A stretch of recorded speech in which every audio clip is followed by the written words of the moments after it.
ஒரு ஃபியூ வீக்ஸ்க்கு முன்னாடி ஒரு மளிகை கடைக்காரர், அதாவது சூப்பர் மார்க்கெட் வச்சிருக்கிறவர் வந்து எனக்கு ஃபோன் பண்ணாரு. சார் என்னால மளிகை பொருள் வாங்கவோ, விற்கவோ ஈஸியா முடியும். ஆனா ஸ்டேஷனரி ப்ராடக்ட் எங்களால நெறைய என்குயரி வருது. பட் யார்கிட்ட பர்ச்சேஸ் பண்றது, எப்படி பண்றதுன்னே தெரியாம இருக்கும் சார். நீங்க வந்து உங்க வீடியோ பார்த்து நான் உங்களுக்கு கால் பண்றேன். எனக்கு ஹெல்ப் பண்ணுங்க சார் அப்படின்னு சொல்லி சொன்னாரு. சார் நான் அவருக்கு கேட்டேன் சார், நீங்க எங்க இருக்கீங்க அப்படின்னு சொல்லி. நான் புதுக்கோட்டையில இருக்கேன் சார் அப்படிங்கிற மாதிரி சொன்னாரு. சரி கண்டிப்பா நான் உங்களுக்கு ஒரு ஹெல்ப் பண்றேன் சார்.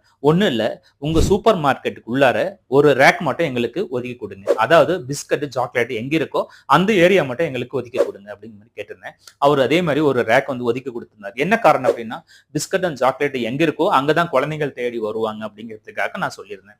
அதே மாதிரி ஒரு ரேக் ஃபுல்லா ஒரு 25,000 வந்து ஸ்டேஷனரி ஃபில் பண்ணி கொடுத்தேன். ஜஸ்ட் ஒரு 7 டேஸ்ல எல்லா மெட்டீரியல் வித்துருச்சு.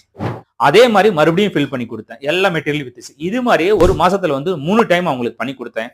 ஈஸியா அவங்களால 30,000 ரூபாய் லாபம் சம்பாதிக்க முடிஞ்சிச்சு. சோ அதை அவங்களை எக்ஸ்பிளைன் பண்ணி அந்த ப்ராடக்ட் செட் பண்ணி கொடுத்தேன்.